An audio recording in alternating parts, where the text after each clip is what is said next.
Abra sua Bíblia em 1 Samuel, capítulo 1, verso 9.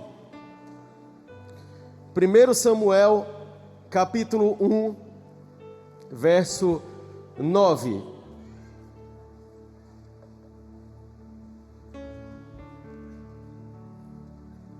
Diz assim: Então Ana se levantou depois que comeram e beberam em Siló. E Eli, o sacerdote, estava sentado numa cadeira junto a um pilar do templo do Senhor. Ela, pois, com amargura de alma, orou ao Senhor e chorou abundantemente. E voltou um voto, dizendo: Senhor dos exércitos, se benignamente atentares para a aflição da tua serva, e de mim lembrares, e da tua serva te não esqueceres, mas a tua serva deres um filho varão, ao Senhor o darei por todos os dias da sua vida, e sobre a sua cabeça não passará navalha. E sucedeu que, perseverando ela em orar perante o Senhor, Eli fez atenção à sua boca, porquanto Ana no seu coração falava, e só se moviam os seus lábios, porém não se ouvia a sua voz, pelo que Eli a teve por embriagada. E disse-lhe Eli: Até quando estarás tu embriagada? Aparta de ti o teu vinho. Porém Ana respondeu e disse: Não, Senhor meu, eu sou uma mulher atribulada de espírito, nem vinho nem bebida forte tenho bebido, porém tenho derramado a minha alma perante ao Senhor. Não tenhas, pois, a tua serva por filha de Belial, porque da multidão dos meus cuidados e do meu desgosto tenho falado até agora. Então respondeu Eli e disse: Vai em paz, e o Deus de Israel te conceda a tua petição que lhe pedistes. E disse ela: Ache a tua serva graça em teus olhos. Assim a mulher se foi no seu caminho e comeu, e o seu semblante já não era mais triste. Diga glória a Deus. Coloque a mão no seu coração, vamos orar. Senhor Jesus, obrigado, Pai, por essa noite. Meu Deus, eu creio que hoje é uma noite sim de milagres, ó Pai. Meu Deus, assim como aconteceu com Ana, eu sei que Tu queres, meu Deus, tocar na vida de cada um de nós nessa noite. Hoje é noite, meu Deus, de restaurar casamentos, de restaurar famílias, de restaurar o ventre. Meu Deus, de restaurar o lar, de restaurar a vida dos filhos, de restaurar as finanças. Eu creio que em cada área que nós vivemos uma crise, uma dor, uma dificuldade, o Senhor tem a resposta que nós precisamos. E é por isso que nós adoramos o Teu nome, entronizamos o Teu nome e Te pedimos: seja presente nessa noite e fala algo especial nesse local, em nome de Jesus. Digam todos amém. Glória a Deus. O tema dessa mensagem é lições da mãe de um profeta. Ainda que essa palavra seja de uma mãe, o meu objetivo aqui não é só falar para as mamães, mas também para as mamães. E eu creio que de alguma forma Deus tem algumas lições para nos ensinar através dessa palavra. É interessante ver essa palavra, porque o contexto dessa palavra, o contexto desse local, era um contexto que não era favorável. Nós estamos falando de um local e de uma situação que Ana estava vivenciando, não só na sua vida, como naquela localidade, que não era uma situação favorável. E talvez isso tenha muito a ver com cada um de nós nesse local, porque muitos dentre nós, só Deus sabe como você veio, talvez, arrastada hoje para essa igreja. Só Deus sabe que a sua cabeça talvez nem sequer esteja nesse culto, ela está longe daqui, talvez esteja na sua família, talvez esteja sobre a vida de um filho, talvez esteja sobre o seu casamento. E de alguma forma você tem uma demanda tão grande que o contexto da tua vida não é favorável para um milagre talvez acontecer. E o contexto de Ana era esse contexto que não era favorável, uma mulher que era amada, mas era uma mulher que era estéril. E tudo que ela mais queria era poder dar filhos ao seu marido. E nós vemos por outro lado ali, que Ana prestava contas e ela tinha como sacerdote, assim como o povo de Israel, Eli era o sacerdote, mas ele não era só um sacerdote, Eli era um juiz em Israel. Nós estamos falando da época onde ainda não havia reinado, a partir daí de Eli veio Samuel, ainda como juiz e ainda como sacerdote, a partir daí que veio o reinado de Saul, e depois o reinado de Davi, que você bem conhece. Mas até então nós estamos falando no período de juízes. E é interessante quando nós olhamos sobre isso, primeiro, é porque a história de Eli demonstra que ele foi fraco com os seus próprios filhos. Era o sacerdote da nação, direcionava a nação, mas não cuidava da sua própria casa e dos seus filhos. E a história de Eli foi trágica. E nós vemos essa situação piora quanto a isso, porque nós vemos que ele regia essa região, ele regia esse país, então ela se via no meio de um contexto como esse. E é interessante entender que o livro de Juízes, quando finaliza, ele diz que não havia rei em Israel, e todos faziam tudo que parecia bem aos seus olhos, cada um corria da sua própria forma e fazia o que era reto aos seus olhos. Isso demonstra que não havia direção, não havia comando. Então, no meio desse contexto, ainda uma mulher com tantas demandas de vida, se sentindo mal, com tantas petições diante de Deus, se sentia uma mulher frustrada, amargurada, diz a palavra sobre a vida de Ana, e ela ainda estava num sistema, que era um sistema de certa forma corrupto, e que de nada podia auxiliar. E no meio disso nós vemos o seu marido, Elcana. Elcana era um homem de Deus, diz a palavra, ele era temente a Deus, mas Elcana, amava sua esposa, Ana, mas Ana não podia dar filhos a Elcana, então Elcana tinha uma outra mulher, e essa mulher era Penina. É interessante porque talvez para os nossos dias de hoje não é bem aceito, talvez a poligamia, mas naquele tempo era mais do que normal, ainda que fosse, mesmo naquele tempo, disfuncional, uma família dessa forma, ainda assim, Elcana, ele tinha duas mulheres. A primeira é Ana, a mulher que ele amava, mas a Bíblia diz que ela tinha sua madre cerrada, ela não podia dar filhos a ele. Por outro lado, havia uma mulher chamada Penina, que constantemente irritava Ana por causa da sua fragilidade. Constantemente Penina trazia à tona a realidade de Ana como uma mulher que não podia dar filhos. Quantas vezes isso tem acontecido conosco? Às vezes você tem uma demanda de vida, você tem uma guerra na sua vida, você tem uma luta. Às vezes você até compartilha a sua luta com alguém. E essa pessoa que você compartilha em muitos momentos acaba usando da tua própria fragilidade para te ferir. E Ana, ela vivia essa realidade de vida. Até o momento que Ana, ela toma uma decisão na sua vida e ela dá um basta. Ela fala, chega, eu não aguento mais viver esse nível de vida, eu sei que Deus tem milagre para mim, eu vou começar a confiar em Deus. Ela se levanta em clamor, se levanta em oração, e ela é vista pelo profeta. Mas o profeta, o sacerdote, ao invés de olhá-la como uma mulher que estava clamando, porque ela tinha uma petição, ela tinha uma amargura no seu coração, quando ele a vê orando sem que ela pronunciasse uma palavra, ela só mexesse seus lábios, ele teve ela por bêbada, e ele trata ela como bêbada. E o interessante é que Ana, em nenhum momento ela age com desonra ao sacerdote Eli.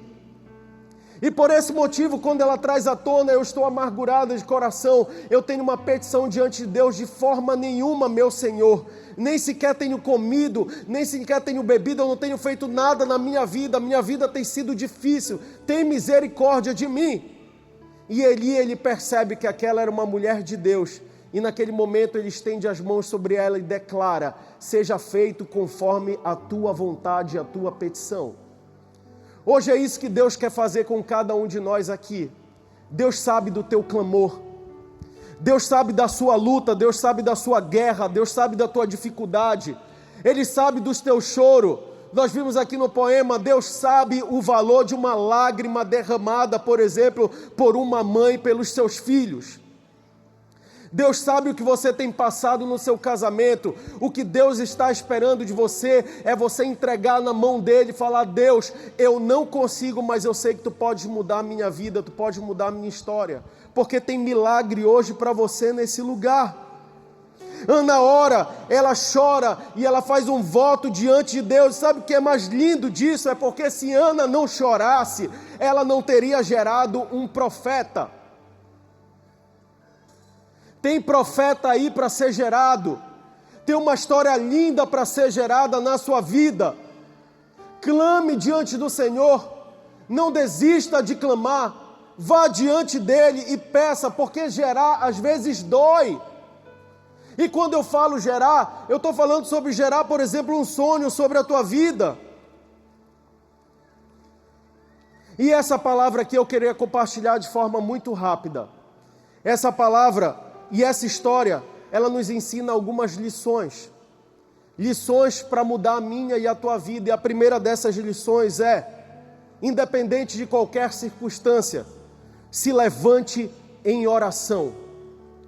Qual foi a última vez que você se levantou em oração por uma guerra que você tem passado?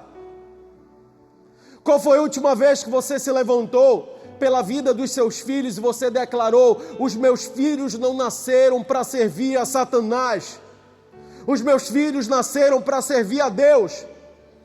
Qual foi a última vez que você clamou pelo seu casamento? Porque eu sei que é muito fácil às vezes nós procurarmos um pastor, um amigo ou alguém que nós conhecemos para pedir para interceder por nós. E que tal você ir no seu quarto, entregar a sua vida para Deus e dizer: Deus, eu clamo até eu ter a transformação e o meu milagre. Posso ouvir um amém? 1 Samuel capítulo 1, verso 6 a 11 diz assim: então Ana se levantou, depois que comeram e beberam em Siló, e Eli o sacerdote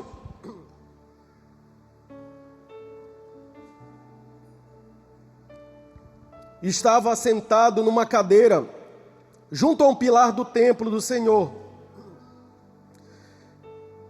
Ela, pois, com amargura de alma, orou ao Senhor e chorou abundantemente.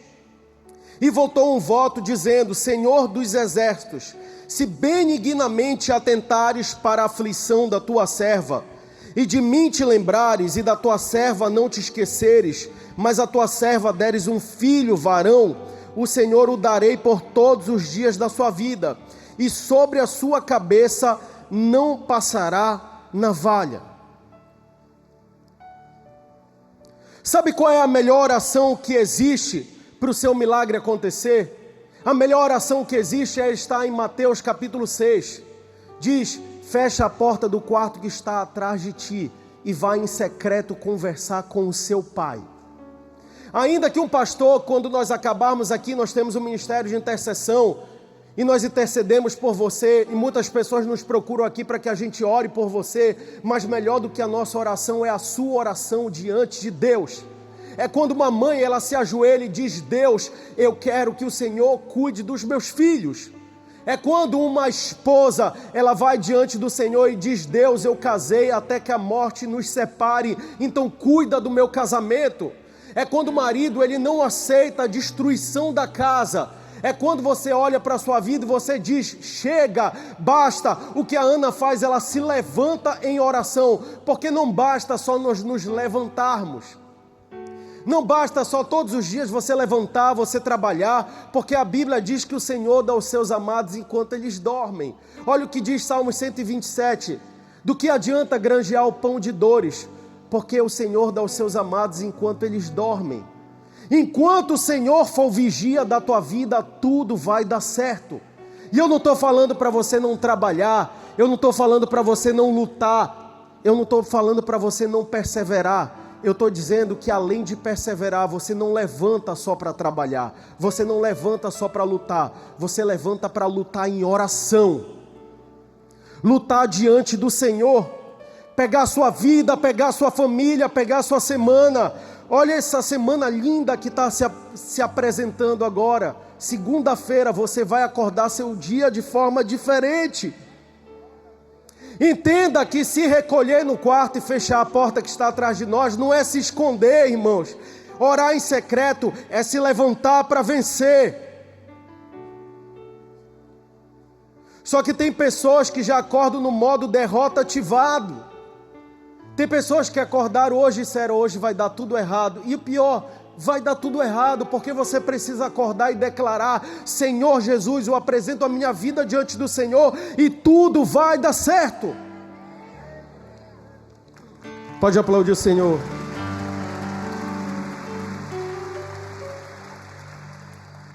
Pode dar um pouco mais de retorno aqui, por favor. Tem pessoas que já acordam dessa forma, com uma vida fadada ao erro. Eu tenho estimulado isso dentro da minha casa, e a minha esposa sabe muito bem, a minha filha sabe muito bem disso.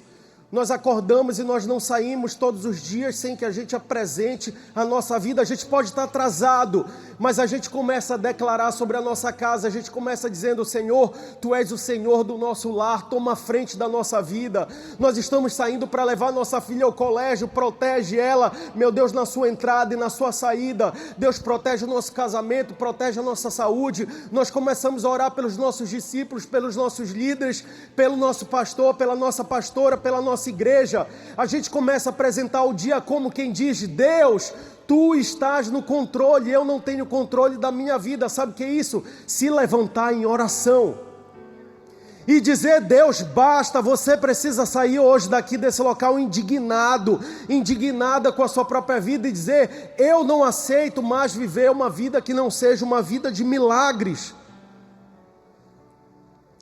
Isso é intimidade com Deus, é andar no secreto.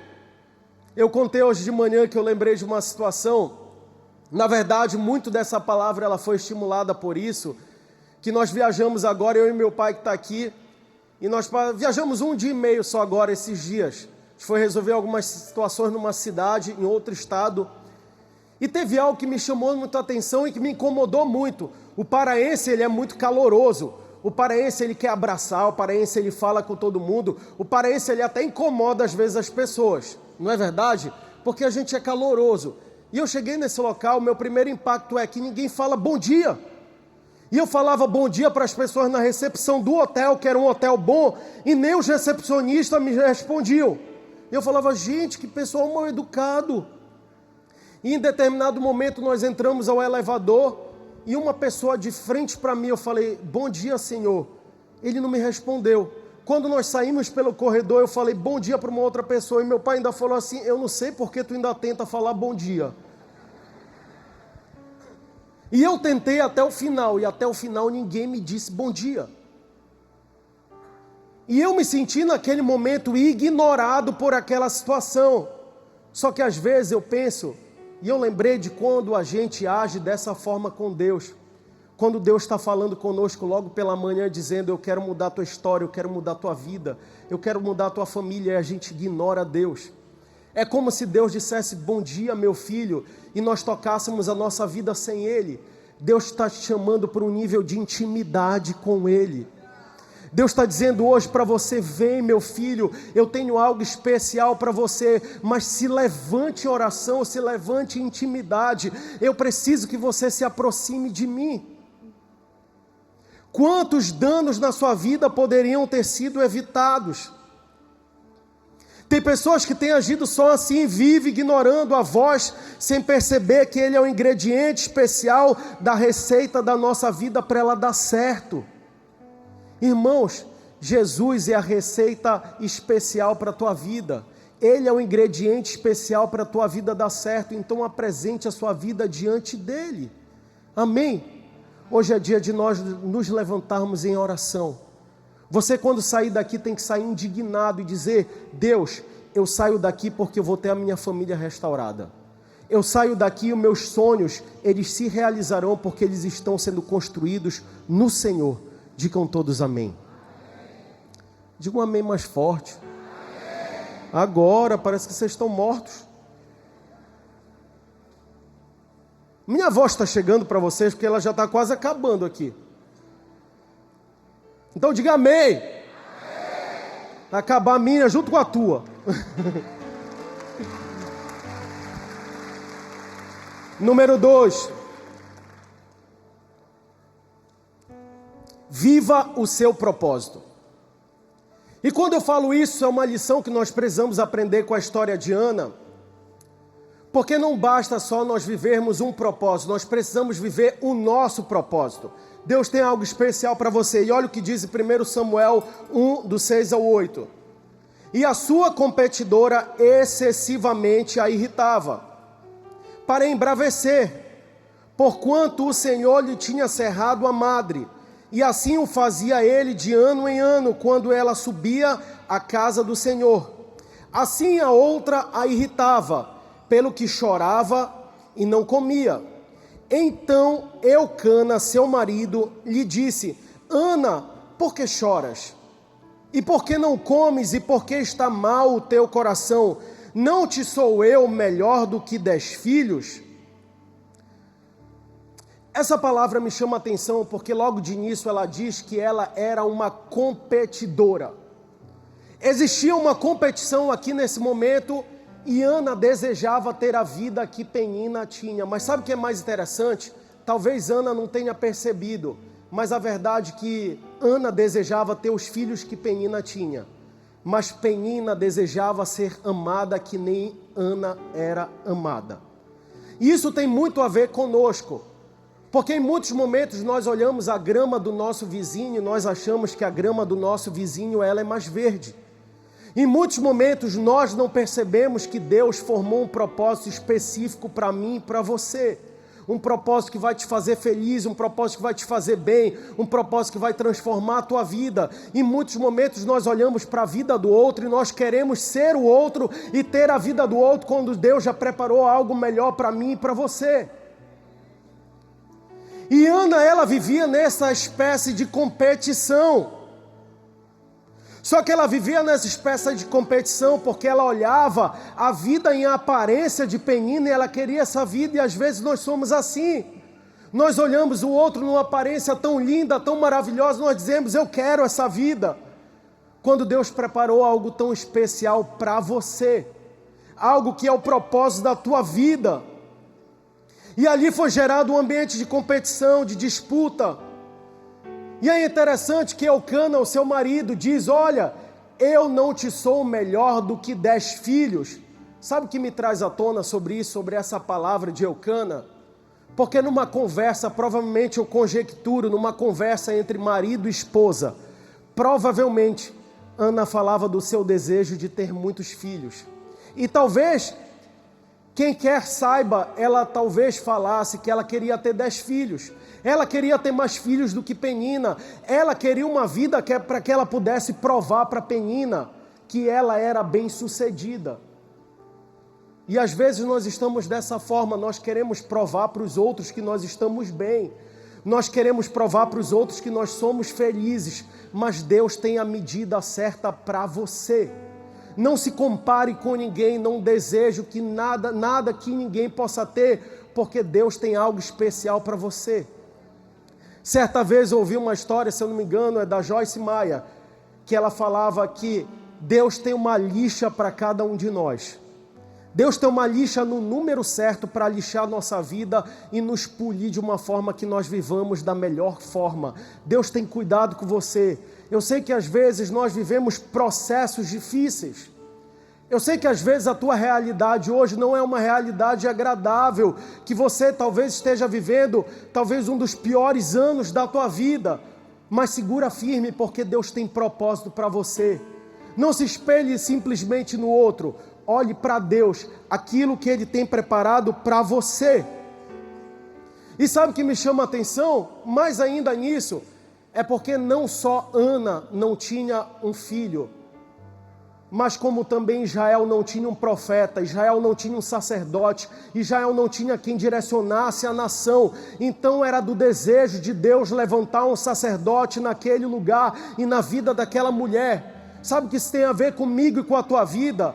É porque talvez Deus esteja gerando algo em você que é algo para ser grande. Talvez Deus esteja querendo gerar um profeta na sua vida. Talvez Deus queira gerar algo em você para ser testemunha para tantas pessoas, porque entenda, quando você é abençoado, as pessoas olham para a sua vida e elas veem Deus e elas testificam o poder de Deus na tua vida. Posso ouvir um amém de novo? Deus tinha um propósito maior, só que Ana, ela tinha um apego ao problema. O apego de Ana era olhar, não conseguia enxergar o propósito, só enxergar o problema que ela tinha. E é por isso que Ana andava amargurada, ela chorava constantemente, ela não comia porque os seus olhos estavam em penina, e os olhos dela deveriam estar no Senhor. A pergunta para cada um de nós hoje: onde estão os teus olhos, minha irmã e meu irmão? Os teus olhos estão no Senhor? Ou os teus olhos estão no problema? Nós precisamos sair hoje daqui desse local declarando que a nossa vida ela está no Senhor. E se a nossa vida ela está no Senhor, nós vamos encontrar o propósito dele para a nossa vida. E se você encontra o propósito de Deus para a tua vida, o resto dá certo, porque Ele tem cuidado de você. Amém.